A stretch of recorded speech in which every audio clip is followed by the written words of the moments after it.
Partamos, ya que no Ya, llegaron el resto, lo esperamos bastante. ¿Partamos? sí. Oremos, Bueno, sí, como siempre. Papá, gracias por esta oportunidad que tenemos de conversar, de compartir, de reírnos, de disfrutar este tiempo tan lindo de estudio bíblico que tú nos permites tener por internet. Gracias, papá, porque tú provees los medios. Tú provees conexión, provees internet, provees pantallas y eso hace que tu palabra se extienda a pesar de la pandemia. Tu palabra vive, tu palabra existe, tu palabra se mueve, tu palabra va y no vuelve vacía, sino que se planta en los corazones y eso es lo que queremos, Señor, seguir cultivando. Gracias, Papá, por este tiempo, que sea provechoso y que todo lo que aprendamos sea de bendición para nuestras vidas, que crezca y que florezca para poder así dar mucho fruto. Gracias, papá, en el nombre de Jesús. Amén y amén. Ya pues, partamos. Déjenme compartir la pantallita. Listo. Libros sapienciales. Ahí no voy a quedar yo. Para no tener problemas de copyright y listo. Esa es la otra. Ahora los videos, cuando los subo a YouTube, tengo que saber dejar este cuadrado mío en la pantalla porque me están dando hasta problemas de copyright con mi otro contenido que no tiene copyright. Yo lo marqué como sin copyright, pero imagínense. Sí, han habido hartos problemas para que podamos subir las cosas a YouTube igual. Los libros sapienciales, eso vamos a hablar hoy día. Sabiduría, poéticos, como quieren llamarle, pero yo les llamo libros sapienciales. ¿Qué es lo que vimos en la clase anterior? Vimos en dos clases anteriores los libros históricos que cuentan la historia del pueblo de Israel y abarcan un periodo súper extenso de cerca de 1000 años, comprendidos más o menos entre 1400 y el 430 antes de Cristo. O sea, es un buen periodo de tiempo. Bastante extenso, bastante lleno de historia y también bastante complejo. Hay intrigas políticas en el medio, conflictos tribales, conflictos territoriales, guerras, matrimonios, infidelidades, de todo, ¿sí? De verdad que son libros muy ricos e interesantes de poder estudiar y de leer. Los libros históricos también se escribieron en hebreo, pero hay algunas excepciones. Hay algunos capítulos de Esdras y de Daniel y un versículo de Jeremías que fueron escritos en arameo. Ya el arameo fue la lengua del lugar donde estaban, la Palestina. El hebreo se dejó de usar cuando fueron deportados a Babilonia. Pero de ahí que tuvieron que reconstruir cosas en arameo. El arameo incluso fue la lengua de Jesús y fue la lengua en la cual se escribió Mateo incluso. Entonces el arameo es súper importante también en lo que son los idiomas bíblicos. Es el tercero a mi parecer. Bien, eso fue lo que vimos en las clases anteriores. ¿Qué es lo que vamos a ver hoy día? Los libros sapienciales son fuente de filosofía, sabiduría, poesía y alabanzas. Nacieron con la finalidad de instruir, alabar a Dios y también como una suerte de legado de sabiduría para generaciones posteriores. Una de las cosas que caracteriza al pueblo de Israel hasta el día de hoy es su rica tradición oral, pero sin deformarla. Por ejemplo, hay un experimento en el cual yo le digo algo a alguien y esa alguien lo cuenta a una persona así, y va y llega totalmente deformado. Una de las características que tienen los judíos es que lo que se transmite oralmente en mi generación va a llegar intacto a las generaciones posteriores. Es algo que ellos cuidan mucho. Entonces, dejar un legado de sabiduría es parte también de la idiosincrasia judía como pueblo. Es muy importante para ellos dejar esto aquí. Entonces, por eso también están estos libros que dejan eso, legan eso. Y aquí también, a pesar de que dice sabiduría, le pongo sapienciales por eso, pero aquí hay varios géneros literarios. Estamos hablando de que hay poesía, como son Cantar de los Cantares y los Salmos. Bueno, los Salmos son himnos. Eh, Ciertos pasajes, hay filosofía, como se puede leer en el Eclesiastés. Algunos proverbios también están escritos de una forma un poco más poética, ocupando algunas técnicas poéticas antiguas. Y bueno, es filosofía bastante pura y estoica la que se lee en el libro de Job. Entonces hay varios géneros literarios flotando en este grupo, ¿no? Como por ejemplo en el Pentateuco y en los libros históricos que eran narrativos 100%. No, aquí ya también aquí hay un poco más de mixtura lingüística y también gramatical, y eso hace que estos libros sean muy ricos y muy interesantes para estudiar. Muchos arqueólogos bíblicos y biblistas se han especializado en esto. ¿Por qué? Porque hay mucha fuente, hay mucha riqueza en lenguaje, de verdad. Sobre todo en Salmos y en Eclesiastés. Hay mucha riqueza del lenguaje hebreo antiguo. Son muy entretenidos de estudiar. Bien, eso más o menos una introducción de los libros sapienciales y lo que vamos a ver hoy día, lo que son estos libros y obviamente estas fichas que yo les presento sobre los libros.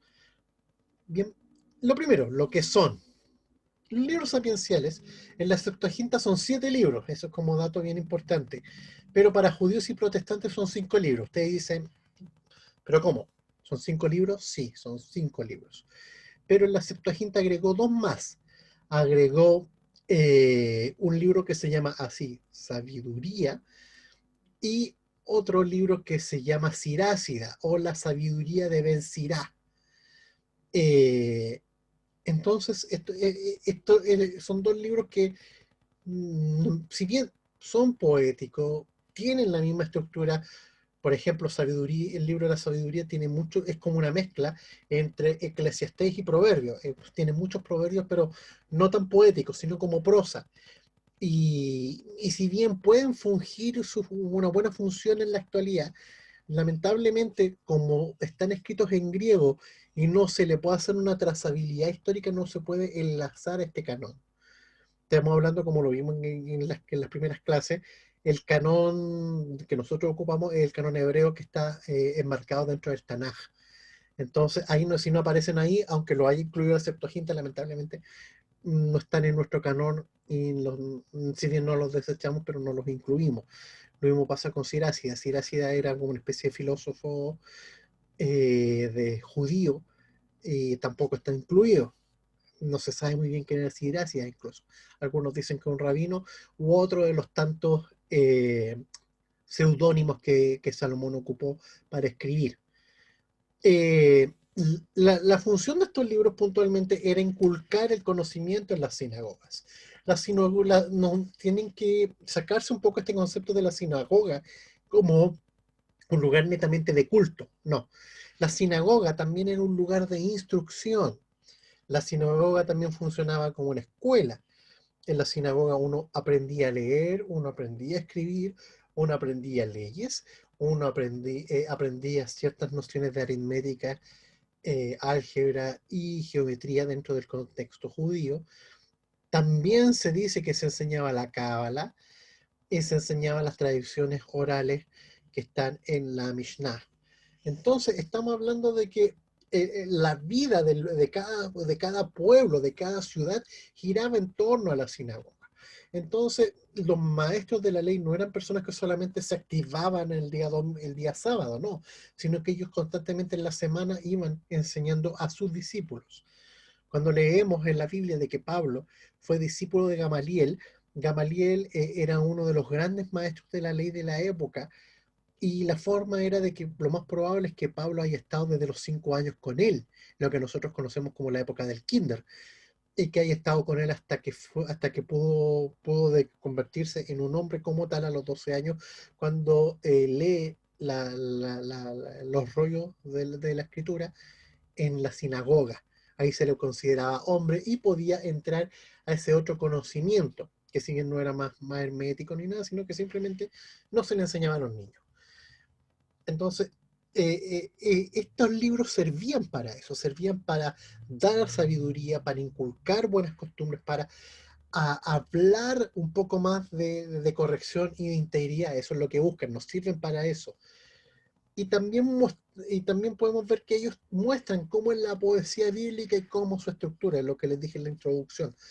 Hay una forma muy rica y muy propia de estos libros para armar poesía y para enseñarte lo que es filosofía y moralidad.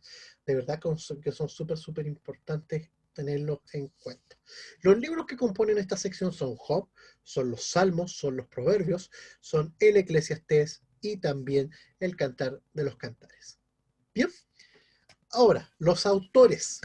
Aquí intervienen un montón de autores. Hay muchos autores aquí. Ya lo vamos a ver cuando vayamos desglosando el contenido. Hay muchos autores aquí en juego, al igual como fueron los libros históricos. Pero aquí hay obviamente los más connotados son David y Salomón, aunque también se menciona a los hijos de Coré, se menciona a Asaf, y también hay una discusión enorme por quién es el autor de Job. Entonces, los autores también tienen mucho que ver con lo que es la Biblia como tal. Eh, el patronazgo sobre determinados libros en el Antiguo Testamento es muy difuso y para los judíos no es tan importante para nosotros, sí por un concepto de arqueología, que es una ciencia que nace en Grecia. Pero para los judíos les basta con saber que son inspirados y que cumplen cierta estructura dentro de del canon que ellos arman, basado en lo que construyó Moisés y Edras, después más adelante. Y después, nada más. Nosotros somos los que fijamos un poco más y que lo vimos con los criterios de canonicidad que los vimos en la última clase del canon del Nuevo Testamento. Bien, preguntas hasta ahí. Sigamos. Ahora vemos las fichas de los libros. El primer libro de esta sección de libros sapienciales es Job. La fecha no hay ninguna definida, pero hay quienes lo sitúan en la época patriarcal. Estamos hablando de la época patriarcal, Abraham, Isaac, Jacob, José, 12 patriarcas. U otros en la del Éxodo, que ahí es donde yo les conté que Moisés posiblemente haya podido escribir este libro, y en lo que yo creo que Job es el primer libro como tal del Antiguo Testamento por edad, junto con Génesis, serían como los más antiguos escritos, eh, por, por cosas que he podido recabar yo en lo personal.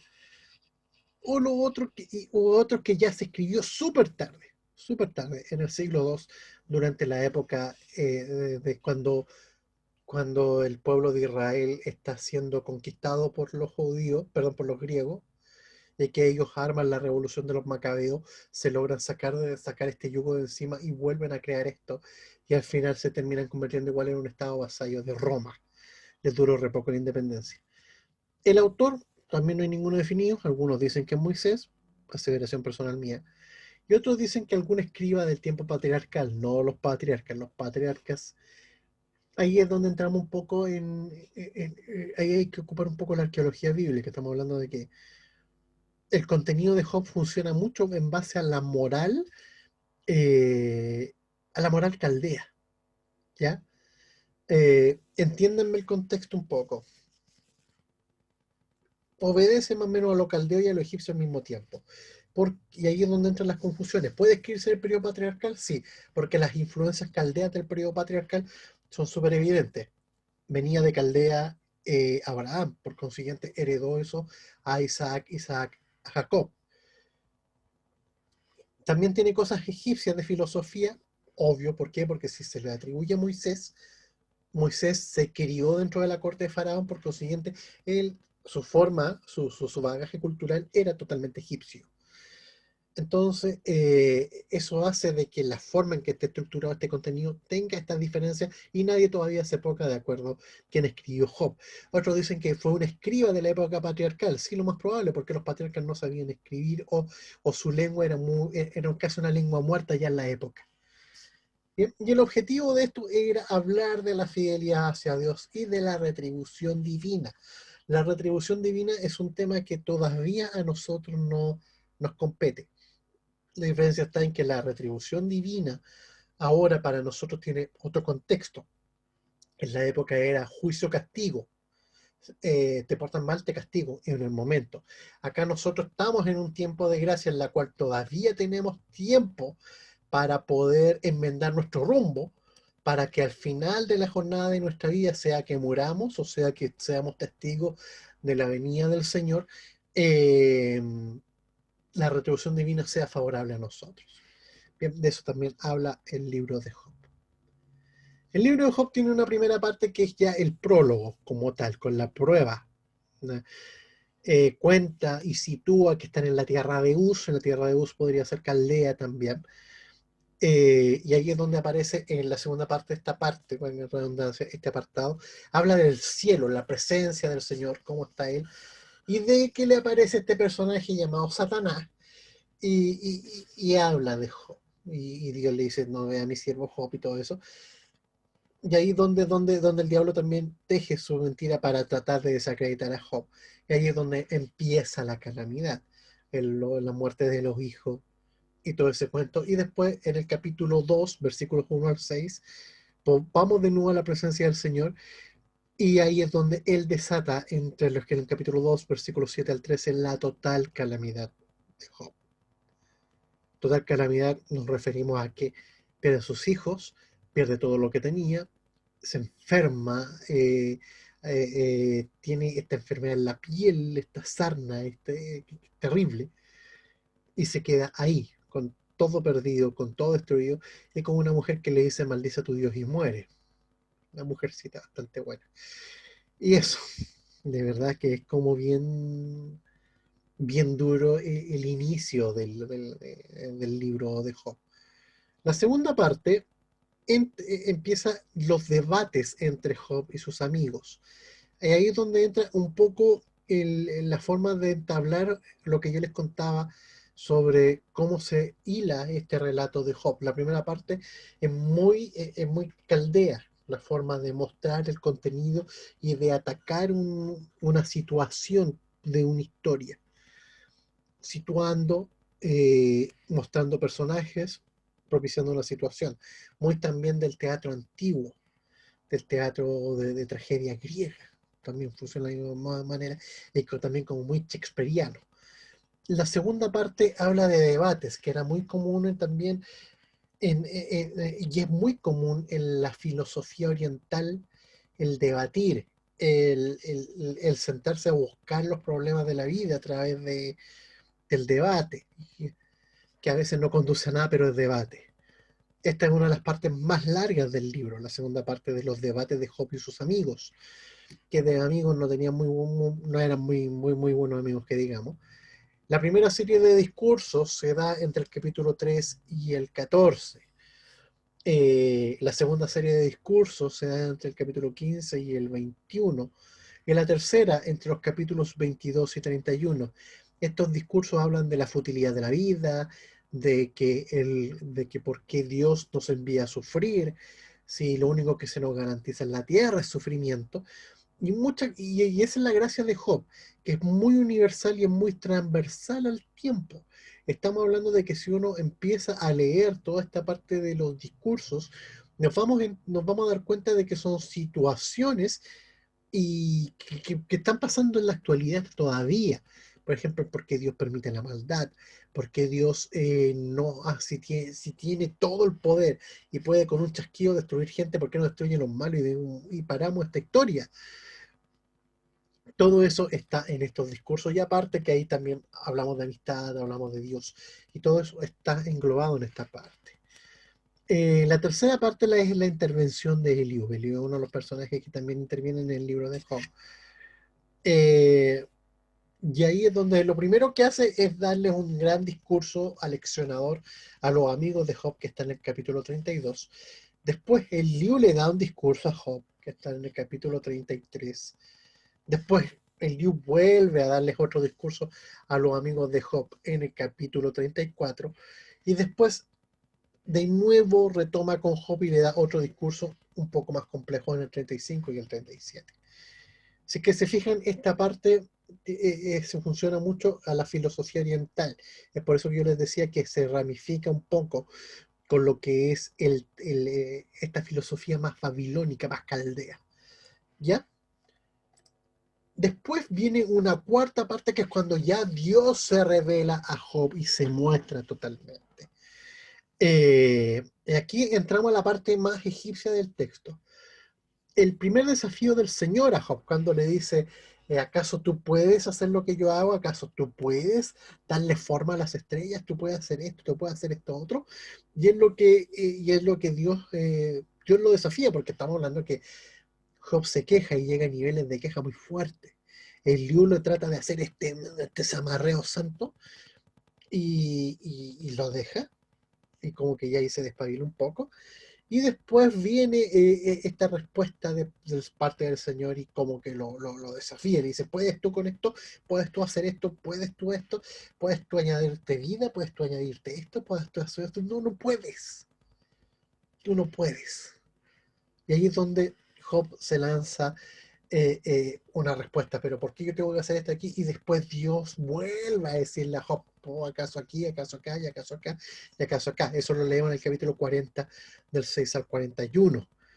Eh, y es bien fuerte. Pero esta parte del libro termina con la respuesta humilde de Job en el capítulo 42, versículos 1 al 6, que dice, reconozco que todo lo puedes y que mis pensamientos yo no te puedo esconder, que hablaba lo que no entendía y de oídas te había oído y yo creía que te conocía, mas ahora mis ojos te ven directamente y te puedo ver y te puedo reconocer como mi Dios y me humilla a tus pies en, en- y, con, y me echo ceniza, algo así, reza el versículo. Eh, y ahí es donde Job entiende esto. Y ahí es donde el punto central, donde nosotros también entendemos cómo, qué es lo que quiere Dios que nosotros resolvamos en un desierto, en una prueba. Esta es la respuesta que Dios espera. Toda esta vuelta fue para esto. Fue para entender de que nosotros bajo su soberanía no podemos hacer mucho. Pero sí lo que podemos hacer es reconocer que Él todo lo puede. Que no podemos esconder nuestros pensamientos, que nada de nuestra vida va a pasar, que se le escapa de su mano. Y eso también, él se da cuenta de eso, y él se da cuenta de que todo lo que le está pasando no tiene que ver con algo para destruirlo y para mortificarlo, sino que es algo para que él entienda de que faltan cosas por cerrar y por construir en su vida. Y eso es lo que más o menos Job nos enseña. Y esa es la respuesta que está contenida en estos 6 versículos, los primeros 6 del capítulo 42. Y después ya viene la quinta parte, que es el triunfo de Job definitivamente, que es cuando los amigos de Job son reprendidos, pero también son restaurados, como se lee en el capítulo 42, versículos 7 al 9. Y después viene la restauración total de Job, que se lee en el capítulo 42, versículos 10 al 17. Ahí vemos como todo lo que había perdido Dios se lo restituye al doble. Hijos, ganado, dinero, todo al doble, sanado totalmente. ¿Por qué? Porque, y eso que quede de lección también, cuando uno sale de una prueba de forma humilde y reconociendo todo lo que pasa y habiendo absorbido el aprendizaje por muy duro y muy golpeador que este haya sido, eh, nosotros podemos acceder a esta retribución divina que Dios dice, sí, lo entendiste, todo tuyo. Te puedo poner acá en otro nivel, te puedo dar el doble de lo que tenías, el doble tal vez material o no, pero el doble de lo que nosotros hayamos tenido que perder o que hayamos tenido que aprender en este tiempo complejo. Bien, ese es más o menos el libro de Job. Después vienen los salmos. Los salmos, puesto un poco a analizarlo. La fecha no hay ninguna definida porque fue un proceso gradual de escritura. Hay salmos de Moisés que se empiezan a escribir como en esa época, y hay otros salmos que se escriben durante la cautividad y con la vuelta a reconstruir Jerusalén en los tiempos de Nehemías y de Edras. Eh, Tiene varios autores, mayoritariamente David, pero también están los hijos de Coré, está Asaf, está Emán el Erraíta, Etán el Erraíta y Moisés. Hay 51 salmos sin autor conocido. Hay muchos que no tienen título y listo. El objetivo era alabar al Señor a través de cantos en la liturgia. Sí, los salmos son cantos. La gran mayoría son cantos. Yo diría que de los 150, unos 120 son cantos. El Salmo 119, que es el salmo más largo, es un canto. Es un canto totalmente estructurado, casi como un canto lírico de ópera, así, o de un oratorio. Es así. Por las formas que está armado, aparecen las pausas marcadas. eh, y aquí es donde las pausas y la forma de diagramar, por llamar así, algunos cánticos, algunos salmos, habla mucho de que también el alfabeto judío se ocupaba también para hacer números. Entonces ahí es donde entra esto que yo nombraba de estudiar un poco más el lenguaje hebreo, también tiene esta vuelta un poco numérica, que es la que estos cabalistas tratan de ocupar y para hacer sus cosas raras. ¿Ya? Pero los salmos son eso. Los salmos son cantos. Los salmos son el gran himnario que tiene el Antiguo Testamento. Los salmos son también parte importante de la iglesia como fundamento. ¿Por qué? Porque estamos hablando de que la iglesia nace en un contexto judío. Entonces, cuando se reunían los primeros cristianos judíos, cantaban salmos. Pablo dice, no se embriaguéis con vino, lo cual también no hay disolución, sino que más bien sean llenos del Espíritu y manténganse sobrios cantando y grabando himnos, salmos espirituales. ¿Se fijan? Son eso. Y es por eso que en la Biblia judía se ponen al final, porque es un himnario. Es como yo les decía hace un tiempo de que los pentecostales antiguos, al menos en Chile, andaban con unas tremendas Biblias con un bolsillo en el forro de la Biblia donde metían un himnario pequeño. Yo creo que más o menos funcionaban así. Los salmos eran eso, himnos. Y que gradualmente se fueron agregando himnos a esto. Es un libro bastante extenso en cuanto a capítulos, pero no en cuanto a volumen de hojas. No es el libro más extenso en hojas. El libro más extenso en hojas, así, si uno pudiera ir desmenuzando la Biblia pedacito a pedacito, se daría cuenta que el libro que más hojas tiene es Isaías, a pesar de que son 66 capítulos, ¿no? Los salmos tienen 150 salmos, 150 himnos, pero hay algunos himnos de unos 4 o 5 versículos. ¿Se dan cuenta? Y bueno, los salmos están divididos en 5 libros. Y ahí también todas las Biblias dicen libro 1, libro 2, libro 3. Y ahí es donde también entran algunos enredos con la versión griega de los salmos, porque la versión griega de los salmos da 151 salmos. Es porque el salmo 9 lo divide en dos. ¿Por qué? Porque no sé qué enredo habrán encontrado los escritores de la Septuaginta, pero está dividido. Entonces es por eso que las Biblias católicas algunas da 151 salmos, aunque en las Biblias católicas nuevas han ido poniendo como ambos números, el griego que da 151 con el hebreo que da 150. Entonces están ahí como ponen los dos numeritos, y aparte que los católicos cuentan como versículo 1 la introducción de cada himno cuando las tiene. ¿Ya? Porque, por ejemplo, no sé, el Salmo 51 dice Salmo de David cuando Natán lo recrimina por su pecado con la mujer de Urías elitita. ¿Ya? Eso las Biblias protestantes no se considera versículos, las Biblias católicas sí. Entonces ahí entra también otro conteo distinto de números y de versículos en los salmos. El libro de Salmos tiene 5 divisiones, son 5 libros. El libro 1 abarca desde el Salmo 1 al 41, el 2 del 42 al 72, el libro 3 del 73 al 89, es como la extensión más corta.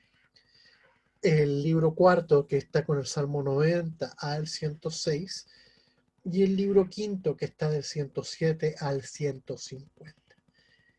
Eh, los salmos no están ordenados cronológicamente. Esta división de libros yo creo que tiene que ver con un asunto más de recopilación.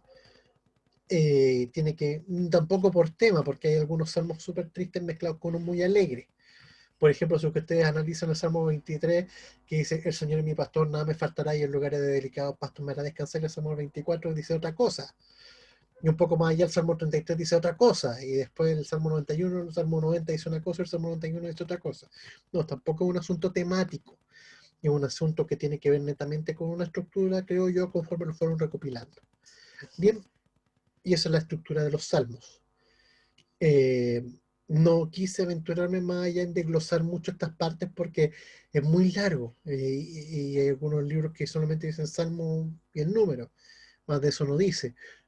Como muchos libros del Antiguo Testamento, los salmos también tienen contenido mesiánico. Hay muchos salmos que hablan de frentón de lo que es el Hijo de Dios, es el Mesías. También hay muchos de ellos aquí escritos. Bien, después vienen los proverbios. Los proverbios empezaron a compilarse durante el reinado de Ezequías cerca del 700. ¿Por qué? Fíjense por qué. El autor, mayoritariamente Salomón, aunque no todos los proverbios de él están aquí. Ahí está muy, muy divertido. Lo más probable es que Salomón haya escrito proverbios, pero hasta aburrirse. Debido a que tenía mucha paz, estamos hablando de que no hubieron guerra durante su reinado, que fue bastante largo porque fue rey muy joven. eh, Imagínense, tenía tiempo, tenía riquezas, tenía paz, tenía, tenía opulencia, estaba tranquilo. Entonces, él se dedicó a componer proverbios, a componer poesía, a componer filosofía. Entonces, su obra fue bastante larga. Entonces, algunos eruditos de la Biblia hablan de que los proverbios que nosotros tenemos en la Biblia, que vienen de Salomón, vendría siendo cerca del 30% del total de proverbios que pudo llegar a escribir Salomón. Y este libro como tal, los proverbios de Salomón existían desde que los hizo. Lo que pasa es que nadie se había puesto a ordenarlos y a convertirlos en un libro propiamente tal. Y durante Ezequías, que fue uno de los reyes más importantes del reinado de Judá, como lo vieron en la tarea, es súper importante. Ezequías junto con Josías son como los reyes más power después de obviamente David y Salomón. Eh, Se compilaron más o menos cerca de esa época, años 700. Entonces, tenían estos proverbios y aparte de eso se les unieron los proverbios de los dichos de los sabios, que eran como unas compilaciones populares de gente que no eran como, no sé, no eran, espérenme, que me están escribiendo por interno.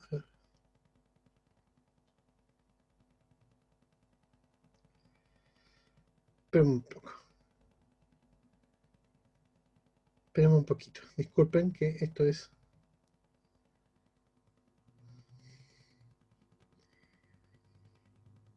Wow, wow, wow, wow, wow, wow, wow, wow.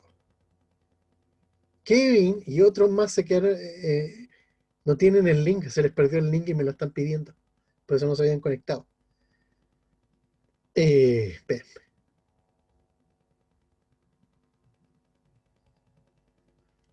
partimos hace rato. Ahí está entrando César. ¿Ven? Veámonos un poco. Hola Kevin, ¿cómo estás? Kevin, ¿estás por ahí? Sí, ¿Qué buenas pasó? noches. No sé, nunca me llegó el link de nada. Entonces pensé que no iba a hacer clase. No, pues si el link está publicado todos los miércoles a mediodía en leondejuda.cl. No, es que como siempre acostumbro enviarlo al WhatsApp. Se me fue porque esta semana he tenido mucho trabajo. Ups. Pero, pero ayer miércoles a las 10 de la mañana puse el link en leondejuda.cl. Pero está bien, bienvenido. Estamos empezando con proverbios. Te perdiste Hop y Salmo. Bueno, ya leí Job y los salmos voy por la mitad. Así que, Sí, pero tranquilo, si yo subo esto, no te vas después lo retomas cuando lo suba a YouTube y ponga el PDF. ¿Ya? Sigamos. Bueno, como les contaba, el autor es mayoritariamente Salomón, que no logró que no lograron, digámoslo así, compilar el total de libros perdón, de proverbios que pudo haber eh, construido y escrito Salomón. Entonces, en la época de Ezequías, un grupo de sabios que trabajaban en la corte se ponen a compilarlo. También hay una sección llamada Dicho de los Sabios, que también recoge mucha sabiduría popular judía. También escriben Agur y el rey Lemuel. Ambos se dice que también eran Salomón, que pueden ser seudónimos, porque Salomón también se ponía seudónimos para escribir. Entonces se dice que también son de Salomón, pero con otros nombres. ¿Por qué? Porque no hay ningún un rey Lemuel en la historia de los reyes que vimos anteriormente, no existe. Entonces, lo más probable es que haya sido uno de los tantos seudónimos que ocupa Salomón, que aquí también estamos viendo. El objetivo puntualmente era dar integridad y corrección a quien los leía. Bien, la primera parte es una introducción que se lee en el capítulo 1, versículos 1 al 7. Bien, la segunda parte son proverbios de Salomón que hablan sobre la sabiduría y la insensatez, que van desde el capítulo 1, versículo 8 hasta el capítulo 9. Bien, después, de nuevo, hay proverbios de Salomón, pero que estos hablan ya de moralidad práctica. ¿Bien? O sea, la moralidad ya llevada a la acción y ejecutada a la acción, como se pueden leer en el capítulo 10 y el capítulo 22, versículo 16. La cuarta parte es lo que se llaman dichos de los sabios o proverbios de los sabios, que van desde el capítulo 22, verso 17, hasta el capítulo 24. La quinta parte son otros versículos, otros proverbios de Salomón, pero aquí ya son compilados también por... Exe, Dime, voy muy rápido. muy rápido. Voy muy rápido. Diga el resto. Sí, sí, Escríbanme. porque Va Ya, perfectamente bien. esperen. Ya, vamos de nuevo. Desde el principio. Proverbios. Se divide en varias partes. La primera parte de Proverbios es una introducción que va del capítulo 1, versículos 1 al 7. Una introducción breve del libro. Después la segunda parte son proverbios de Salomón que hablan sobre sabiduría e insensatez. Esos proverbios abarcan desde el capítulo 1, versículo 8, hasta la totalidad del capítulo 9. Bien, la tercera parte de los proverbios, que también son de Salomón, pero hablan de moralidad práctica, están entre el capítulo 10 hasta el capítulo 22, versículo 16. Bueno, la moralidad práctica y tiene que ver instruir al niño y todas esas cosas bien puntuales, que permiten vivir la moralidad. Porque una cosa es enseñar y la otra cosa es dar herramientas para que uno lo haga. La cuarta parte son los famosos dichos de los sabios, que lo vimos ahí recién en la ficha, digámoslo así, de quién puede haber escrito el libro y todo eso, la parte rojita, que van desde el capítulo 22, versículo 17, al capítulo 24. ¿Ya? Después tenemos la quinta parte del libro que va de que también son proverbios de Salomón, pero estos son, digámoslo así, que estaban como sueltos por ahí por allá y los compilan. Y aquí de frentón son los que, así, sí, aquí fuimos nosotros, dicen los varones que Ezequías delegó para eso. Y esos son los capítulos 25 al 29 de los proverbios. La sexta parte de los proverbios son las palabras de Agur, que son que se dan en el capítulo 30. La séptima parte son las palabras de Lemuel, del rey Lemuel, que le enseñó su madre. Muy clarito, así dice. Y estos abarcan, y estos son muy pocos, pero están puestos ahí. Y van desde el capítulo 31, versículos 1 al 9, a, y después la octava parte habla de la esposa y la mujer virtuosa. Es un apéndice es como un apéndice, no se sabe quién lo pudo haber escrito, pero está ahí y está puesto en el capítulo 31, versículos 10 al 31. Bien, así que se fija, tiene varias partes, es como un gran rompecabezas. Está esta introducción dada por Salomón, creen. Después están los proverbios de Salomón de sabiduría y insensatez. Después viene otra parte de Salomón. Después entran los sabios, vuelve Salomón, pero con otra recopilación. Entonces es como un libro es un rompecabezas de libro. Armaron piezas y fueron armando este libro que es súper importante de los Provarios. Ya es como un libro muy rico en sabiduría, de verdad. Eh, Hay muchas cosas que si uno lleva a la práctica, que están escritas en los Proverbios de verdad, que funcionan para la vida diaria. No hay nada que no funcione. Nada, tanto como para de índole personal, como consejo para los padres. Cuando dice instruye al niño con vara y librará su alma del Seol, claro, instruirlo con vara no es necesariamente un palo, pero sí en mano dura. Y el Seol es el infierno, es librar su alma del infierno, es convertirlo en una buena persona.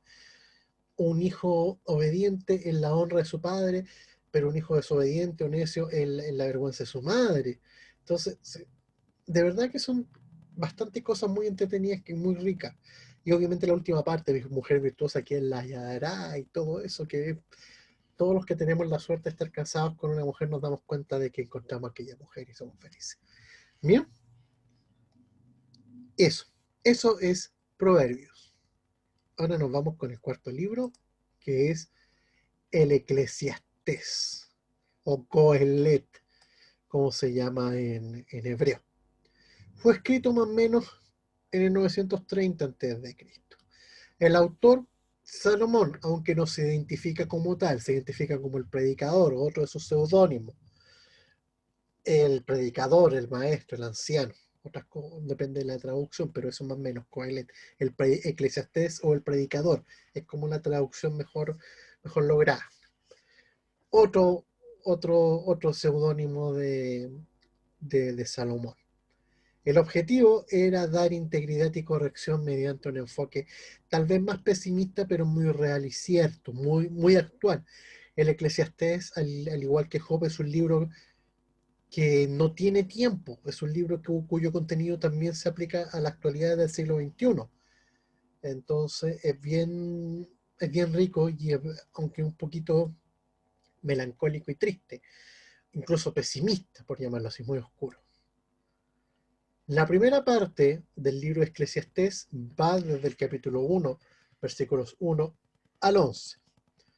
Y esto habla de que todo es vanidad. Parte pesimista, todo es vanidad, y todo es vanidad, que esto es vanidad, y todo ese cuento. ¿Es muy bueno ese libro? Sí, el Eclesiastés es muy bueno, César. César Kevin. Hoy día eres Kevin. De verdad que es un libro bastante bueno, bastante lindo. Un poquito oscuro, pero sí. La segunda parte del libro de Eclesiastés también habla de todo es vanidad, pero desde otro enfoque. Aquí habla de muchas vanidades. Esta parte comienza en el capítulo 1, versículo 12, y termina en el capítulo 6. Llega hasta allá, abarca todo eso. Lo primero que habla esta parte es de la vanidad de la sabiduría humana, que eso lo leemos en el capítulo 1, versículos 12 al 18. Después habla de la vanidad del placer, el prestigio y la opulencia. Lo habla en el capítulo 2. Aquí es donde me quiero detener un poquito. Fíjense, si es Salomón hablando, lo más probable es que sea un Salomón viejo. Ya este Salomón que ya está apóstata. Ya el tipo ya no sabe qué hacer ya con su vida. Su vida totalmente vacía, llena de riqueza. Imagínense una persona aburrida de la riqueza, aburrida del lujo. Eh, claro, para nosotros, mucha genial tener lujo, tener una casa grande, tener la mansa piscina y todo. Imagínense a alguien que nació teniendo. Y cuando él se convierte en rey, le llega más todavía. Imagínense, la riqueza del rey Salomón era la más fastuosa de la época. Cuando Salomón vivió, no sé, todo Israel era un país rico, no solamente el rey, todo Israel era rico. Y aparte todos los vecinos le pagaban impuestos y tributos. Venía gente del fondo de África conocida, lo que ahora sería Etiopía, Eritrea, el Yemen. Desde allá llegaba gente a traerle regalos y más oro todavía.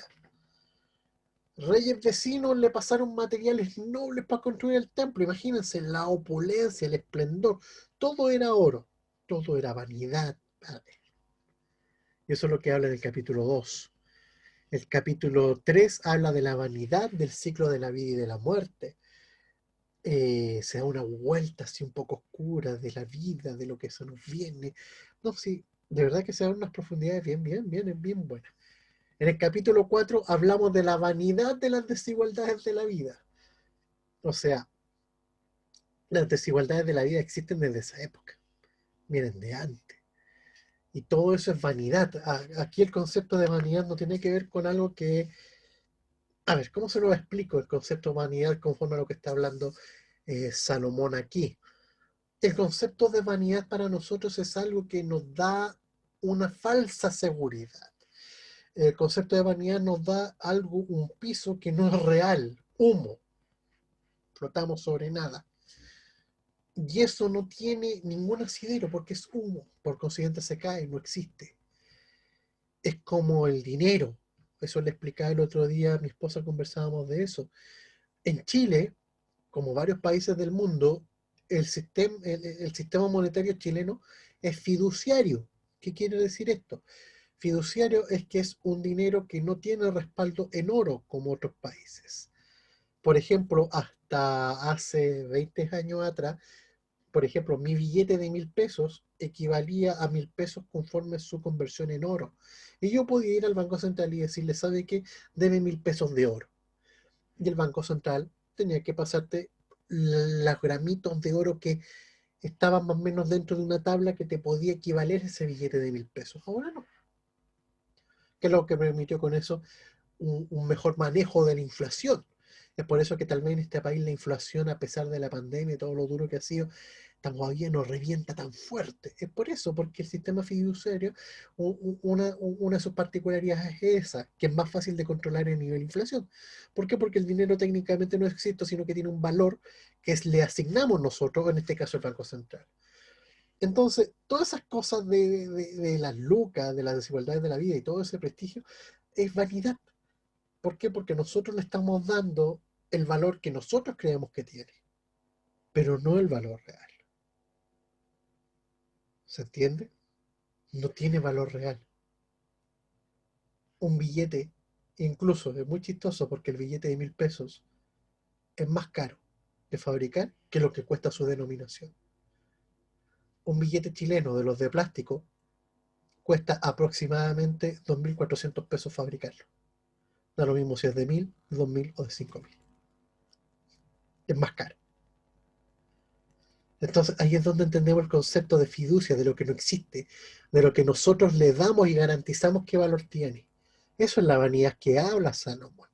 Habla de eso, habla de la vanidad, del valor que yo le doy a las cosas y de forma irreal. O sea, la riqueza no tiene valor. No, porque la riqueza no te acompaña, la riqueza física no te acompaña. Lo que sí se lleva contigo y lo que sí puedes transmitir es tu riqueza de alma, es tu riqueza de sentimientos. Y eso es la vanidad que Salomón está explicando en esta parte del libro. En el capítulo 5, versículos 1 al 9, habla de la vanidad de la religión y la política. Imagínense, ya se mete con la religión. Quizás cuántos sumos sacerdotes chanta yo pasar. Y en el capítulo 5 también, versículos 10 y todo el capítulo 6, se habla de las riquezas pasajeras. Imagínense un rey que tenía mucho dinero, que tenía oro, que tenía todo lo que quería, lo consideraba simplemente vanidad. La tercera parte del libro de Eclesiastés son consejos para la vida debajo del sol. Aquí es donde empieza ya a componer un poco de poesía. El capítulo 7 habla de lo bueno y lo mejor debajo del sol. El capítulo 8 habla de la sabiduría debajo del sol. Ser debajo del sol es como una especie de metáfora, no sé si llamarlo metáfora, pero no encuentro otra mejor figura en el castellano para que nosotros podamos entenderlo. Cuando habla debajo del sol, habla de jornada, habla del día a día, ¿bien? ¿Qué son lo bueno y lo malo del día a día o debajo del sol? Capítulo 7. ¿Qué es la sabiduría que te sirve para el día a día? Eso se lee en el capítulo 8. Disfruta tu vida, cómo disfrutar la vida en la jornada diaria. Capítulo 9. El sabio y el necio. La dicotomía y esta eterna pelea. Se habla en el capítulo 10. Y esparciendo lo bueno, que eso es lo que debiéramos hacer todos nosotros, se habla en el capítulo 11, versículos 12 al 8.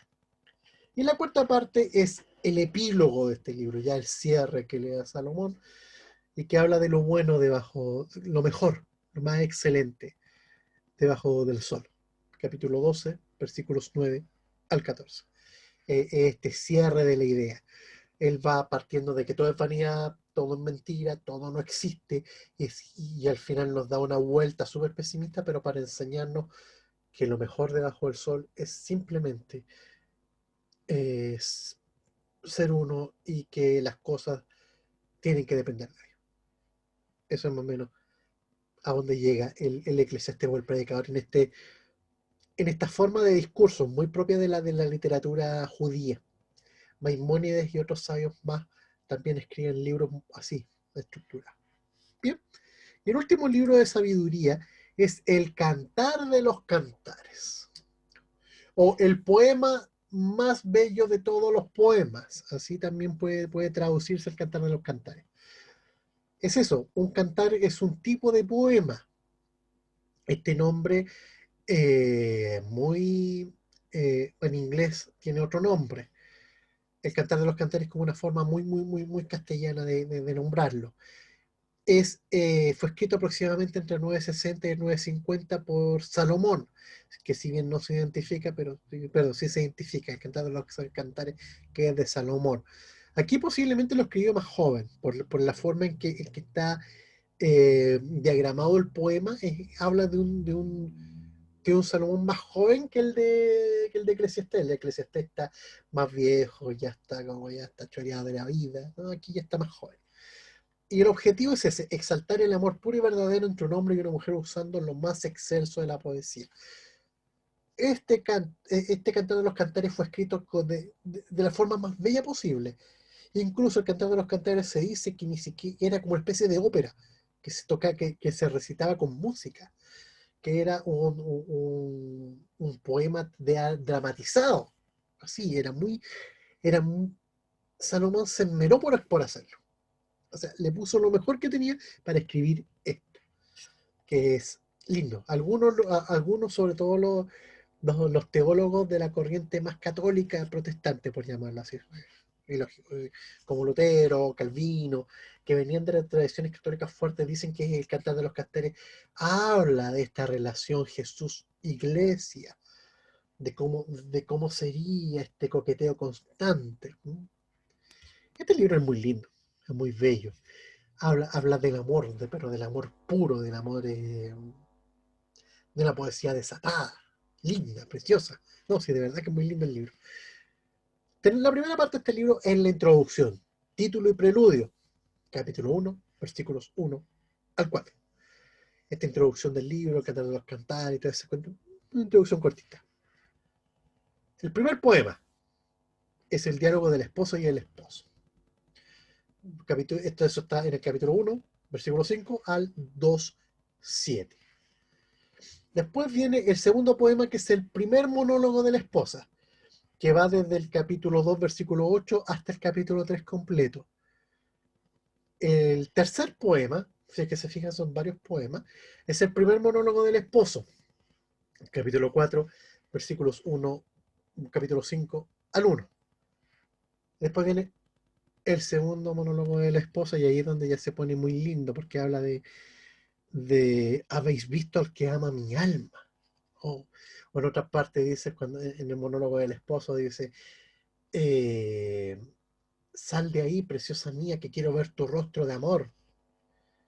No, sí, hay unas frases que son espectaculares. Cuarto poema es el otro monólogo de la esposa, capítulo 5, versículo 2, al capítulo 6, versículo 3. El quinto poema Claro, para conquistar la Macedonia. Oye, en serio, si de verdad que es muy lindo el libro, analízalo, Kevin, analízalo. El quinto poema es el último monólogo del esposo, que va desde el capítulo 6, del versículo 4 al 12. El sexto poema es un diálogo entre el coro que es cuando se le pierde el esposo a la esposa, el capítulo 7, y ahí empieza el diálogo del coro, y de verdad hay unas frases que son pero muy lindas. Claro, no las tengo a mano porque no tengo la Biblia a mano, pero de verdad que hay unas frases que son espectaculares, muy lindas. Igual hay algunas partes donde hay cosas bien subidas de tono, pero muy poéticamente dichas. El séptimo poema es un diálogo de ambos, ya cuando se dicen cosas entre ellos. Fíjense cómo es la estructura del libro. Vamos con un preludio, primero hablan entre ellos, después primero la esposa, después él, esposa, él, después este coro que también habla del conflicto y del clímax, y después ya este remate en que los dos esposos hablan entre ellos y se dicen cosas. Eso está en el capítulo 8, versículos 1 al 7. Y hay un cierre que son apéndices, un poemita suelto por ahí, así como para dar una coda, que es el cierre, y eso se da en estos apéndices en el capítulo 8, versículos 8 al 14. Es un librazo el Cantor de los Cantares. Es un librazo.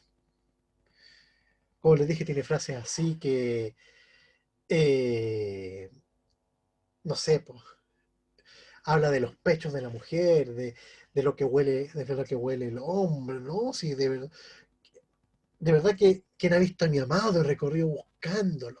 No, sí, de verdad que es precioso. Este libro es muy, muy, muy, muy lindo, muy lindo, muy lindo. Una vez en la iglesia de mi papá lo representaron. Sí, sí, fue muy bonito, como que buscaron una musiquita así como muy especial, apagaron algunas luces del templo y apareció una de las maestras de escuela dominical vestida de novia y apareció el líder de jóvenes vestido de novio. Y ambos habían memorizado todo el cantar de los cantares, y de verdad que fue muy lindo, fue muy, muy, muy, muy lindo. Todavía no lo tengo en la memoria, fue muy, muy, muy bonito. Bien, la peor parte, a todo esto, ¿dudas hasta ahí? ¿No? Manifestaciones de repudio, Yo, acusaciones de... yo una vez escuché a un pastor que decía que el Cantar de los Cantares era un libro pornográfico en la Biblia. Hay que quemar ese hereje. No, no, hablando en serio. Es que puede decirse pornográfico por las figuras que ocupa, porque habla de pechos, habla de muslos, pero convengamos el contexto también. Estamos hablando que está hablando de un esposo y de una esposa. No habla de novios, habla de esposos. La comunicación entre esposos es distinta a la comunicación entre novios. Cuando mi noviazgo está supeditado a lo que la Biblia enseña, yo no ocupo cierto lenguaje con mi novia o con mi novio. Pero ya casado sí Habla, cambia. habla del amor ero. Claro, el amor eros. Ni el amor ágape ni el amor filial. El amor filial es el amor que yo siento por Trinidad, mi hija. El amor ágape es el que siento por Kevin, por el hermano Oscar, por el hermano Ofelia, por todos los que estamos aquí. El amor eros, esta es la maxi, el amor que siente una pareja hombre-mujer. Eso es. Y el poema, perdón, y el amor eros es el que está totalmente plasmado en Cantar de los Cantares. Es este. Aquí está. Pero fíjate la figura y el contexto. Esposo y esposa. Como debe ser. Tarea. Tú. Odienme. Tarea. Uno. Estaba tan bonito todo. Estaba tan bonito todo. Nombra dos escritores de salmos que no sea David. El nombre de varios. Es cuestión de ponerse a buscar en la Biblia, chiquillos, y van a encontrar un par. Nómbrenme dos. Ahí va, les nombré como si les nombré todos. Nómbrenme dos. Que no sea David. Dos. Indica un posible escritor de Job. También lo mencioné, lo mencioné la semana pasada. Es cuestión incluso de googlear lo que hay. ¿Ya? 3. Nombra 2 posibles seudónimos de Salomón. También se los nombré. Se los nombré en Proverbios, se los nombré en Eclesiastés. Nada que no se haya dicho. 4. Aquí hay una pregunta también para el que puso atención. ¿Es Salmos el libro más extenso de la Biblia? Quiero que me digan sí y el por qué. O no y el por qué. Y última pregunta. 5. ¿Cuándo comenzaron a recopilarse los proverbios? Si pusieron un poco de atención, conforme iba explicando proverbios, se van a dar cuenta de todo. No les El puse. libro más extenso que es, creo que Isaías. Ya te dije que no. Ve, el hermano Oscar le regaló una pregunta, Respuesta, muchachos. yo también la puse. Bien, hermano Oscar. Le regaló una pregunta, no importa, ya tienen 20 puntos de regalo. Vamos. Y bien, eso fue la clase del día de hoy. 21:11, nos demoraba una hora. Wow, nos demoraba una hora. La pregunta 5, ¿cuál era? La pregunta 5, te la digo No de pasa nada inmediato. anotarla. ¿Cuándo comenzaron a recopilarse los proverbios? ¿Cuándo comenzaron a recopilarse los proverbios? Esa es la pregunta 5. ¿Bien? Oye, nos volvimos a pasar, ¿ah? Hoy día, ¿qué pasó? ¿Qué info eso? Estaba esperando el link con Mari y con Llegaron Patty. tarde. Sí, justo estaba conversando con mi tía Marianela y me dice, ¿Exe no va a hacer clase? Y yo le digo, no sé, porque tampoco me ha llegado ningún WhatsApp. Viste, no Y como estaba mandaste haciendo otras nada. cosas, ahí te pregunté y ya me mandaste el link. Bueno, Astrid no tiene comunicación conmigo a través de WhatsApp ni de ninguna forma. Y Astrid, como yo publico en las historias de Instagram de León de Judá, ella sabía que el link estaba en la biografía. Pero no he Ah, visto nada de publicaciones del León de Judá. oh, ¿te lo compró? Pleito. No he visto ningún... Kevin, no discutas. Yo lo vi y sí publicó en León de Judá. No discuto. Porque yo también pedí el link. Bueno, para la otra semana se los mando por WhatsApp. Bueno, Astrid, por privado de Instagram, mándame un mensaje privado, por favor, y déjame tu número de teléfono porque así también te incluyo en una lista de difusión donde compartimos devocionales de lunes a viernes, en la mañana temprano, por si te interesa. Y también algunas cosas que vamos publicando, como el horario de conexión de radicales que vamos de nuevo este sábado. Les adelanto que vamos a hablar del miedo. Bueno, al tiro. Ya, perfecto. Para que nos acompañes también en esa lista de difusión de los devocionales.